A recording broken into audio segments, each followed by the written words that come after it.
How's everybody? Good. All right, good to see so many people here for such an important issue.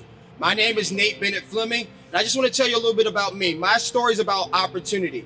I grew up in the city, single mother household in the 1980s in the middle of the crack epidemic, but education is what took me to Morehouse College. I was able to become a lawyer. I got a full scholarship to Harvard Kennedy School of Government. And I believe that when you come from my background and you get opportunities like that, you have a responsibility to create opportunities for other people. And that's what I've been doing in DC over the past 12 years. I first served, you all voted for me as DC's shadow representative to Congress, where we worked to increase support for DC statehood in Congress by 400%, leading to a historic DC statehood bill being passed in the House of Representatives for the first time in 2020.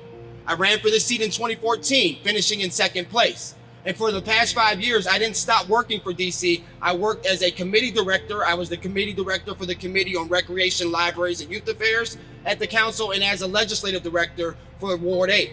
So I've been working for marginalized communities my entire life, doing things like banning evictions during the pandemic. I created a program called the Ward 7, Ward 8 Dream Grants program, which puts $10,000 in the pockets of entrepreneurs from that communities. I also created something called the Ward 5, Ward 7, Ward 8 Restaurant Act, which led to 9 new restaurants being announced in Wards 5, 7, and 8. So what do those things have to do with environmental justice? It talks about standing up for communities that are the victims of systemic racism. And we have to understand, like I said, I went to Morehouse College, the alma mater of Martin Luther King, that what? Injustice anywhere is a threat to justice everywhere. And environmental justice is connected to all of these issues. I want to make sure that we understand where we are standing right now. We are in Zaire Kelly Park. This was named after a 16-year-old that was the victim of a homicide right in this park. So how is environmental justice connected to public safety?